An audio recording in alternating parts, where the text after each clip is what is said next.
I gotta say, it warms my heart to see my outfielders getting love. I forgot you're an I say outfielder. he's just You gotta. hyping you up, Luke. No, I shouldn't have done that now. I forgot he was an outfielder. Mhm. Making Still so bad used to decisions. Luke fighting me at second base. My brain, it's been a while since I've played baseball, man. You gotta give me a minute here. Hello, ladies and gentlemen, and welcome back to the All-Star Trio podcast. As always, I am your host, Nick, joined, as always, by my co-host, Luke. How's it going? Our moderator, Tori. Hey guys, Tori, kick us off. please forgive me for my my voice. First segment, MLB. Let's talk about award predictions. NL MVP. Since the Matt Olson trade to the Braves has been a big deal recently because first basemen were in high demand this postseason, this offseason. And Matt Olson has a chance to go 40 or so home runs and drive in more than 100 RBIs with the Atlanta Braves. I think he has an amazing chance if he hits those numbers for MVP this year. Because being with the defending champs, that helps him even just being with the defending champs. You really think that they're going to replace one first baseman MVP with another first baseman MVP? You know, crazier things have happened. You're not wrong about that. So, my pick for NL MVP, I try not to, I would think someone on the Dodgers on first thought, but I try not to, whenever a team is just that stacked, I don't think there can be an MVP on that team. Like, I don't think Mookie could win MVP on that team because it's always going to be, look at all these people he has on it. Same thing for Freeman, same thing for, the only time I've ever seen one that really happened was Bellinger, but that was a weird season, and he's definitely not going to win MVP again. Oh, yeah. He's trash. As much as I want to think that Christian Yelich comes back, because I was a huge fan of Yelich. He's had a few down seasons. I don't think he's going to win MVP. I'm going to say Jacob deGrom. He's a little beat up right now, but if the Mets do good, it's going to be because of deGrom. DeGrom Scherzer is going to be an awesome 1-2 punch. I think they're going to go work really well together. Jacob deGrom healthy is the most dominant pitcher in baseball. The issue is he can't really stay healthy. He's already injured right now, out like 4 weeks. Yeah. It's the first week and a half of the actual season. He'll be back. He'll have plenty of games. If he stays healthy during the season, I think I think he might honestly win the MVP. And it all comes down to how well his team does. I guess, but the reason I didn't give him MVP nod is the same reason I'm not sure if I'm going to give him Cy Young nod. It's because he's dealing with so many injuries and has been in the past and is now. Like, would you believe me if I wrote in my notes for the Cy Young, skipping ahead a bit, a healthy DeGrom has a real shot a day before it was revealed that he has an injury. So, yeah. I don't see DeGrom with it, at least not for MVP, but I see where you're coming from. My AL MVP is a bit of a dark horse. I think it could go to Rafael Devers if the Red Sox put up another surprise year. He's got an amazing glove and bat. The problem is that the Red Sox, might need to win the division again, or not again, but might need to win the division, make a surprise run because no one's expecting them to do it this year again. I don't think Rafael Devers will. I think the Red Sox and their ability to play, I think it's going to come down to how well guys like Trevor Story, Enrique Hernandez, Xander Bogaerts. I think Trevor Story has more of a chance for MVP than Rafael Devers. Don't get me wrong. I think Rafael Devers is a great player. He's super underrated defensively. He's a good bat. I don't think he's MVP caliber. I don't think Trevor Story is, at least not with his first year. I think he's more than him. Trevor Story is like a super underrated player. He's been a top 3 shortstop every year. Rafael Devers is maybe a top 5 third baseman. I could see arguments for several other guys over him. I don't think you can argue for other third. Like I think you can say Tatis, Correa, and then Trevor Story. Maybe you put in another person or two, but I don't think you can have Trevor Story outside your top 5 for shortstops.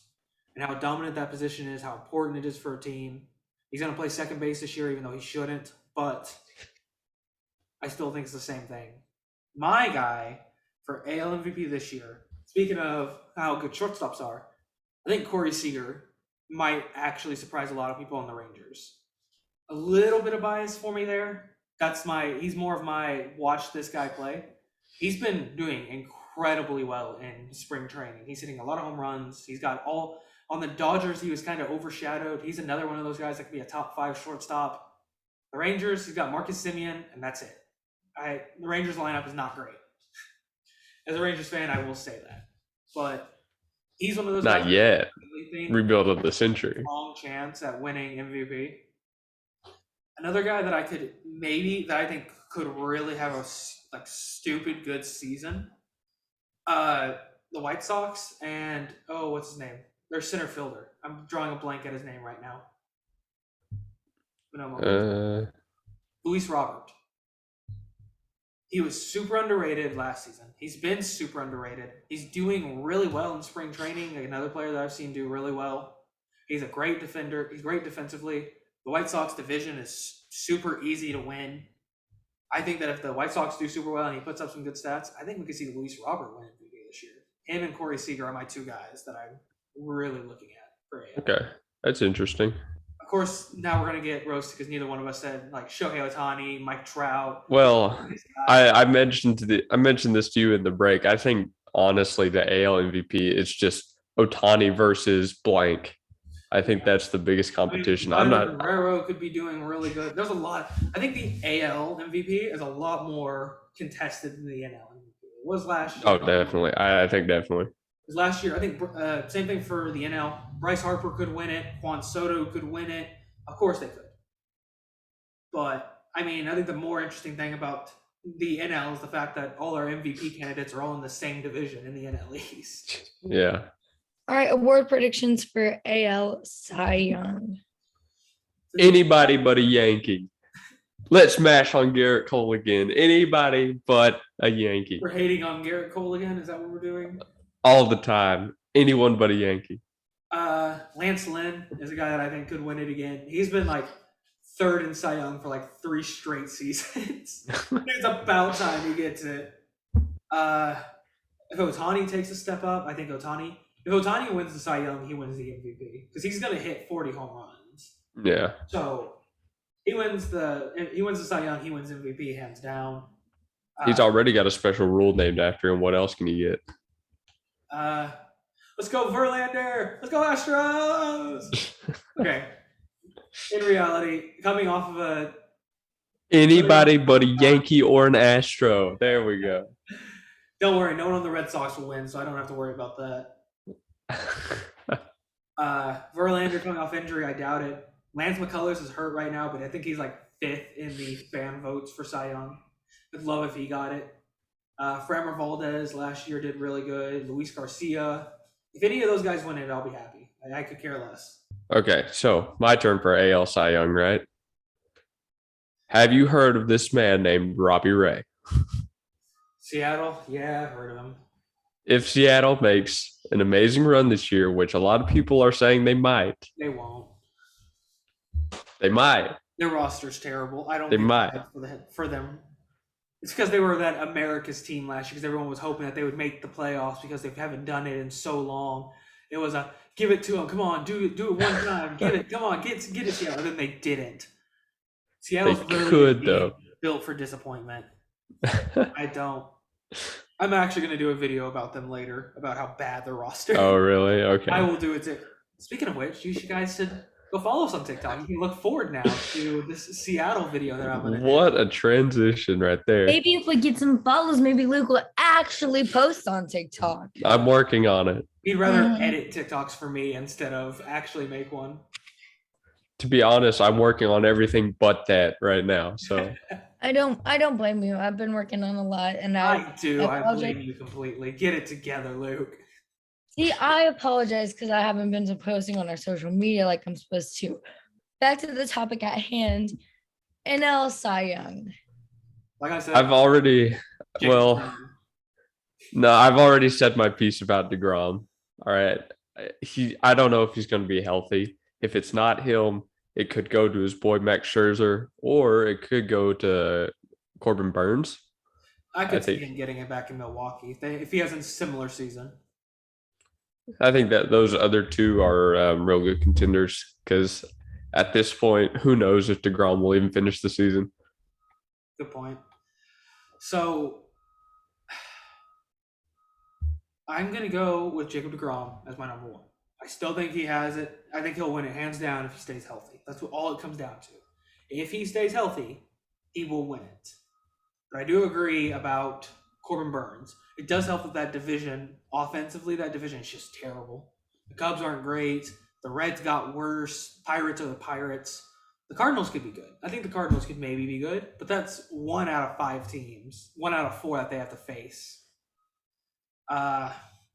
Someone on the Dodgers might win it. They're always in contention. Walker Buehler's always up there. What's his name? Luis Urias was really good last season.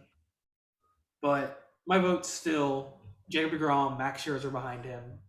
I think if DeGrom stays healthy, he wins it hands down. Okay. That seems to be the favorite opinion for most people I've seen.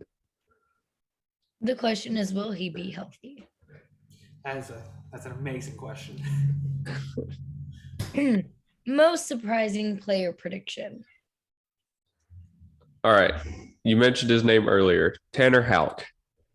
You saw him last year, and he's back and ready for more. I'll admit, in spring training, if you've been keeping up with any of it, he's been a little wild. He has a few more walks and things like that than you would like to see, per se. But in interviews, he and Cora both say they're very confident about his skills moving forward, and they're ready to start the regular season.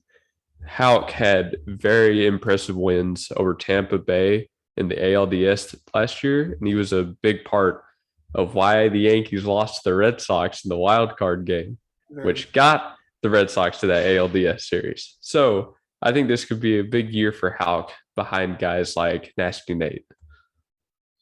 So I said him earlier for my MVP, Corey Seager. He's a really good shortstop. He was so just not paid attention to on the Dodgers because they're the Dodgers. There's so much power on that team. I think on a team like the Rangers, he's going to get some attention. He's going to be out there, especially if the Rangers finish second or third in that division. I think he has a very strong chance. Second in that division. It's possible. It really is. Because Oakland's gotten worse. The Angels are never can pull it together. Seattle can never pull it together. So he my second surprise guy. I would keep an eye. Oh, I can't remember. I drew a blank on his name as soon as I started talking about it. Byron Buxton in Minnesota. Right, Twins, I remember. At the beginning of the season, last season, he was considered an MVP candidate. He was top 3 in MVP voting, like going up all the way halfway into the season. Man was a beast. Then he got injured, and it seems like everyone just kind of forgot about him, including me. When I saw Correa go to the Twins, I was like, there's no one good on that team. And then I recently saw a clip of Byron Buxton, and I was like, oh, he's there. That's right. Byron Buxton's a beast. He really is. He's had 2 or 3 straight really good seasons. He just got injured last year when he was having an MVP caliber year. I think Buxton and Correa are going to be an amazing 1-2 punch. Like I said earlier, I think that division is terrible. I think the White Sox could win it hands down, but I think the Twins are a team that could do good, but they need a lot of people to step up. But if they do, Byron Buxton, Corey Seager, I think the AL is a lot more of surprise question mark players than it is of set in stone guys. Except outside of teams like, of course, the Yankees or the Yankees. Nobody else. There's so many other question marks than every other team in the AL. Like the Blue Jays, will Bo Bichette be good? Will he be elite like he should be? The Red Sox, what's their pitching staff going to look like? The White Sox, is their offense going to be able to perform? Houston, are they going to be able to overcome losing Correa? Rangers, was the pitching staff? Seattle, can the lineup get together? Angels, can they be consistent? There's so many question marks in the AL compared to the NL where you got, the Braves are going to be the Braves. The Mets are the Mets. Washington's going to have Juan Soto. You know that the Milwaukee Brewers are going to have good pitching. The Dodgers are going to be the favorite. The Padres could be a surprise team this year if they pull it all together. There's a lot of question marks on both sides. I think could be a ton of surprise players. There's probably plenty that we're sleeping on. That being Probably, said, yeah. those are my picks for most surprise players.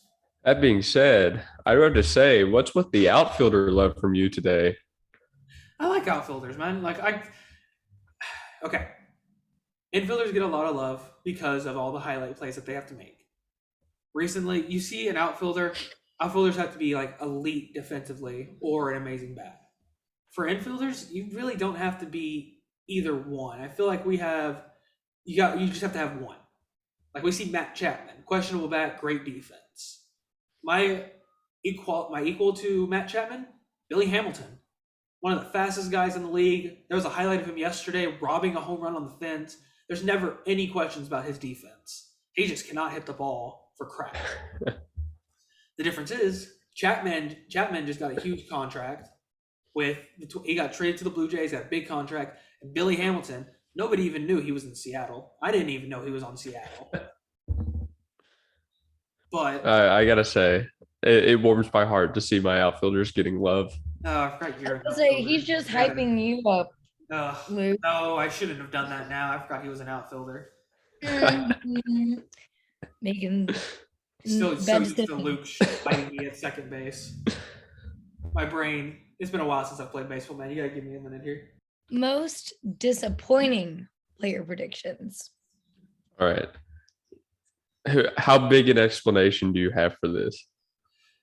I mean, I can just go off it because you've already explained how he might win MVP. I think Matt Olson's going to be a disappointment out there on the Braves. He has not been very good in spring training. He is not Freddie Freeman, which a lot of people are comparing him to. He's a great defender. I will give him that. He is not great offensively. So Matt Olson, I think, is going to be the biggest disappointment this season. I don't really know if there's anyone else I can really look at and be like, oh, this player's going to be nothing but a disappointment. Maybe Bo Bichette, if he can't get his consistency up, if he doesn't fix his defense. Javier Baez, I'm pretty sure everyone's already at the point where they admit that he's stupid overrated. I don't really think there's anyone else. Everyone thinks Cody Bellinger sucks. I think he might end up being a surprise guy if he goes and has a solid season. It's a lot easier to be a surprise guy if your expectations are already low, I guess. Yep. All right. You want my disappointing player? No. Okay, let's move on. Go ahead. All right, I got to preface this. Forgive me if I'm letting the cynicism from the end of last year get to me with this, but I do not believe in Fernando Tatis Jr. at all. I don't either. I don't get it. I really don't. He hasn't get even it. given me a reason to believe in him.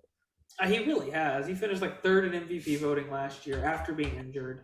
His offense is amazing. The guy has so much power, so much. Oh yeah, he's got exciting to watch. amazing power. He Yes. cannot play defense consistently to save his life. Yeah, he's got great power. Sure, I'll give him that. But just like you said, he's got no defense. He can't stay healthy. I don't have a reason to believe in this guy because I think baseball is more than a one-dimensional hit it a long ways game. Well, should be. I'm going to compare Tatis' 2021 season to Bogart's 2021 season. Bogarts hit for an average of 295. Tatis hit for an average of 282. Tatis had 97 RBIs. Bogarts had 79. Tatis had 135 hits, but Bogarts had 156. They both, believe it or not, they both had 62 walks, and Tatis had 9 more runs than Bogarts did. So even just from those splits, we can see he's got less hits, but he's either got teammates that get on more or is just hitting more home runs. He's also, you got to remember, Bogarts hit not Bogarts. Mookie hit leadoff the entire season. Tatis was bouncing between 2 and 4 on there. What? Wait. Mookie? What? Did Mookie not hit leadoff for the Dodgers like all season?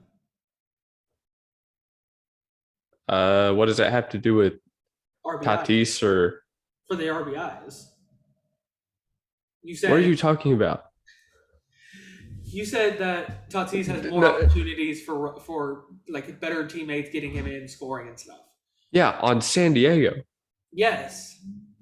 For RBIs It's a What does big Mookie factor. have to do with this? Were you not just comparing him to Mookie? No, to Bogarts. Oh, he wears Bogarts. I'm just stupid. Sorry. Oh my god, I got my Red Sox mixed up. It's Dude, like, what did the Dodgers have to do with this? dude, I'm tired, man. I'm not going to So, okay. That was terrible. Yes. But getting back to Luke's point, My bad. Yes. Guys, I'm tired. I will admit Tatis has great power, but when I compare him to someone like Xander, I don't see it. He hit for a worse average. His team didn't even go as far. Bogarts is going to get on base more. I don't see it. I don't see it with Tatis. And again, Tatis is injured. He just had a motorcycle injury that's taken him out for months now. I don't see it. My thing with your comparison to Xander and Fernando, now that I know that that's the comparison, I'm pretty sure Xander Bogaerts is worse defensively.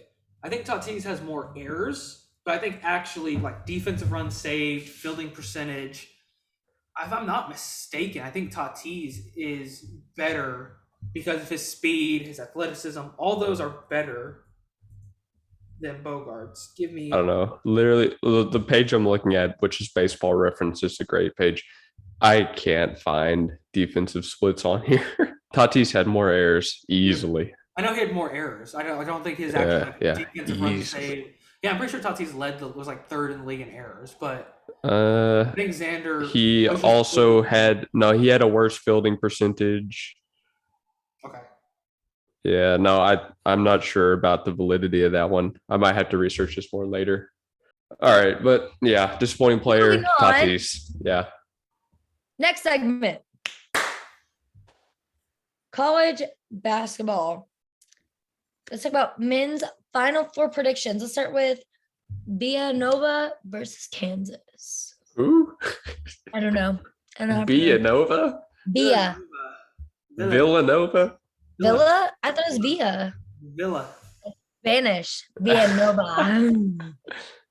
Actually, think it's. All right. I actually think it's men's Final Four predictions. In Kansas, I think. Men's Final Four predictions. Villanova versus Kansas. I'm going Kansas. Villanova is actually the favorite for this, but which kind of shocks me because I was also going to go Kansas. Give me 1 second while I'm looking at the roster. I'm looking at the roster of Villanova, seeing if there's anyone. Because yet again, if you've heard me talk about college sports again, it's because I look at scout. I look at it as a scout. I don't really look at anything else. Like I look at it as this person so and so. Colin Gillespie. I think you're saying it right. 15.6 points per game. I've heard of him before. So I'm thinking that Villanova looks like a good squad. They were finished the season, ranked first or second? I think they were a 1 seed for this game. So I'm going to ride Villanova. I'll do that. They're a 2 seed. The Kansas are a 1 seed. I hate the Jayhawks. Yeah, let's go Villanova. All right, I'll go with the underdog Kansas for this one. North Carolina versus Duke. Let's go North Carolina. This is where it ends. No, this is where it ends. Duke's gonna kick their butts. See, this is where you're wrong because they already beat them. At the end of the season, North Carolina kicked them almost beat them by 15, if I'm not mistaken. It was a very one-sided win. They beat them. I know they played them at the end of the season. They beat them 94-81. The third to last game of the season. All right. Well, now it's the Final Four. Yeah, it's the Final Four. Carolina beat your magical underdogs that apparently even top teams couldn't beat. I'm still behind Brady Manick because OU guy. I'm gonna be behind him. I love Brady Manick. I thought he was awesome, but I'm going to ride North Carolina. I think they're going to do good. I think they're a much better team. Duke is a very, very good team. Don't get me wrong. I'm also going with the underdog, the 8 seed, taking on the 2 seed. I want North Carolina to succeed. I'll go North Carolina for this game. I'm rolling with Duke.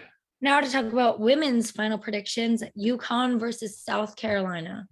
Their Final Four ended yesterday.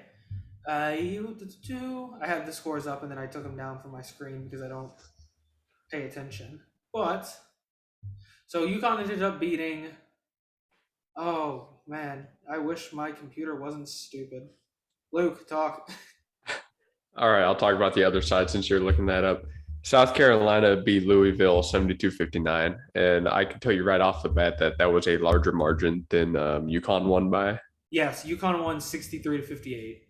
So I'm actually going with South Carolina. They're a two-loss team, and they just won their Final Four by more than UConn did. So I'm gonna go UConn. Blue blood school, always consistently good. Their women's basketball is always fantastic every single year. Yes, they had a tough game. They also played a 1 seed in Stanford that went 32-4 at the end of the year. I'm gonna stand by them. I think UConn goes out there, plays really tough, plays strong, and beats South Carolina. Final segment. NBA. Who is the MVP? If you follow our podcast and you follow us on TikTok, you will know recently I released a video about how Joel Embiid is the MVP. These past few games, it's kind of changed a little bit. I released that like 4 or 5 days ago. I still think Joel Embiid should be the MVP. I don't think it's as hands down as I said it was in the podcast or in the TikTok. I think Giannis is making an amazing push. I don't think Jokic will win it. His team's record just is not. The NBA is probably the worst MVP award ever because you have to play well, your team has to play well, you have to be put together and go perfectly. It doesn't happen. You have to be a top seed. Going for that, Jokic is just not a top seed. I believe they are currently sitting in the 6th seed versus Giannis, who's a 2 seed, and Joel, who's a 4 seed. I think Giannis will probably end up winning the MVP this year, especially if he continues on this little run that he's been on. But I think Joel Embiid deserves it more. When you look at the beginning of this season, like I think a lot of it's recency bias right now. You look at the beginning, like this is the MVP award for the whole season. I said it in the TikTok. If you look at the beginning of the season, who did Joel Embiid have? He had Tyrese Maxey and Seth Curry. Neither one of them were playing at all-star levels. Neither one of them were playing super well. They were just playing good. They had to deal with the Ben Simmons drama going on. His backup was Andre Drummond, who just wasn't doing great. Giannis this whole season has had Middleton, or he's had Holiday. Yes, at the beginning of the season, those two were going back and forth with injuries. But Middleton was an all-star this year. Drew Holiday is an all-star caliber player. Like, the Bucks are a much better put-together team. They have more people on it. That being said, Joel Embiid, who's his coach? Doc Rivers? Are we giving any credit to Doc Rivers? I think he's going to be fired at the end of the season. A lot of people do. Now he has James Harden. The beginning of the season, nobody was saying anything about Embiid having so many free throws. Ever since James Harden came, that's all it's come down to because they're both just getting a ton of free throws. A ridiculous amount of free throws. If you can't stop it, it's going to keep happening. Stop fouling them. You can't because at that point, Joel Embiid will just make the shot and he'll get his 2 points either way. I think the MVP will be Joel Embiid. I think he's the most deserving. That being said, I think it might end up going to Giannis purely because of recency bias. I have no strong opinions on this either way, but I was surprised to see Jokic on top of the race. Jokic has had some really good games recently. He has. Recency bias. Yeah. And everyone wants to stand. Michael Porter Jr. isn't there. What's there? Jamal Murray, he hasn't played this season. Look at him go. They're a 6 seed in a very weak West. It's very a top-heavy West, and then the rest of the teams aren't very good. I'm sorry. It's not because I'll give him credit. Joel Embiid is amazing. He leads the team in points, rebounds, assists, steals, and blocks for the Nuggets. He has 26 points, 13.5 rebounds, 8 assists. He's almost averaging a triple-double. Amazing. I will admit that. His defense has been much better, 1.4 steals. He's played better defensively this year. I think Jokic is a great player. I do. His team is not a top seed. They're not even first in their division. They're second in the Northwest Division. Divisions are pointless now in the NBA, but it's still just how it is. Not looking at that team and being, oh, this is the team to beat. I don't think that it'll be him, and it shouldn't be. I have no strong opinions on this either way. Would not be surprised if Embiid or Giannis won it. Giannis did just pass Abdul-Jabbar for most points in Bucks history. So No push for Jason Tatum MVP. honestly, I don't care about it. They're gonna win the championship anyway. So Oh, yeah, sure. All right, moving on. Which team will collapse in the postseason? As we get closer to the postseason, we see all these big media news coming out. The Miami Heat are going to choke perfectly. They are the number one seed. Their defense is amazing, yes, but they have a negative point differential. Their leading scorer in the fourth quarter in clutch time is Tyler Hero. Jimmy Butler is great, yes. I think that team is super underrated. Their defense is outstanding, but recently there's been fighting on in the team. Eric Spoelstra has been upset with players. Udonis Haslem and Jimmy Butler have been seen fighting in the middle of a game. Granted, there's arguments going on within the team. The team's not working together. They're constantly having injuries. I look at the Miami Heat, and I'm looking at a good one seed. I'm looking at a good season team. I look at them, and I look at last year's Knicks team that led the league in defensive rating, had an amazing defense, and just was terrible in the playoffs. I think this is just a better Knicks team from last year. So my team that I think might not do as good is Chicago. Yeah. Recently, they've kind of been in a cold slump. We've seen them struggle with some playoff caliber teams. They're losing to Milwaukee. They're losing to Phoenix. They're losing to Utah. They almost lost to OKC the last time they played them, but they're losing to Philadelphia. I think they have one win against like a top 4 ranked team in each league. I think it was like one win against Boston earlier this season. Yeah. They're on a 2-game winning streak right now. They beat I believe it was the Wizards and the Clippers. But I feel like they're kind of getting cold at the wrong time. And their next few games are Miami, Milwaukee, Boston, Charlotte. So yeah, I think it'll be rough for the Bulls here in the last few weeks. Well, to close out our podcast today, which team will surprise in the postseason? The Grizzlies. They are 28-2 without John Morant.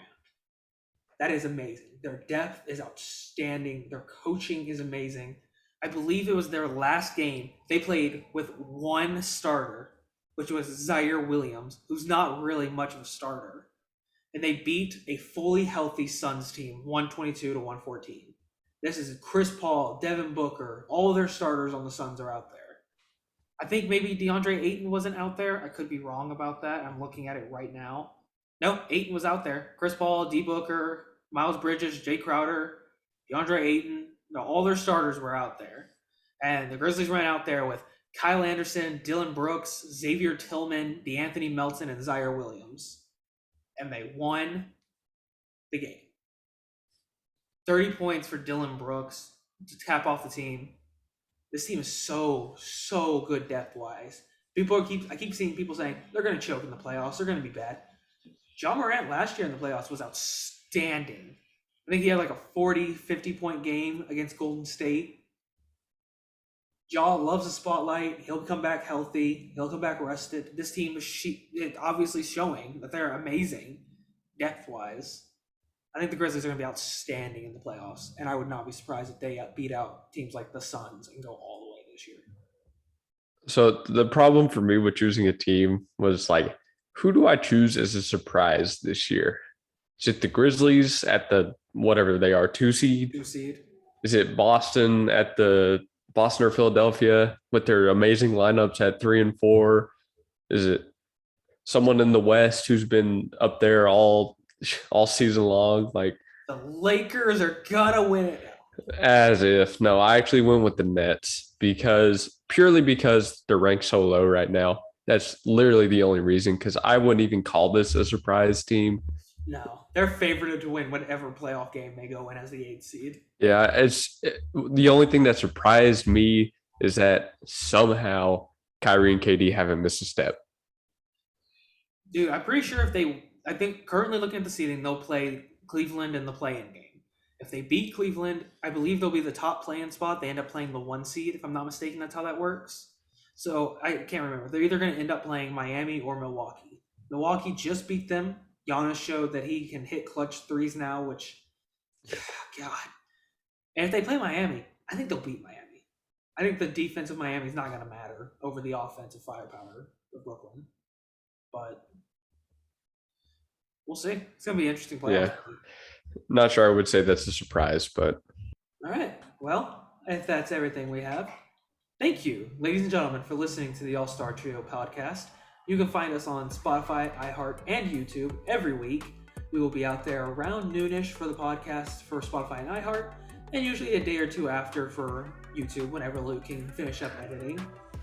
Luke's a busy guy. whenever. And his internet's terrible, but thank you. Be looking forward to a lot of new content and stuff soon. We're going to be putting stuff out on all of our socials: Instagram, Snapchat, Twitter, and TikTok. We are making TikTok videos. Mostly me. Luke will eventually make one, even if I have to bribe him. I'll start asking the guys more questions, so stay tuned if you want to hear both their opinions rather than just one of them.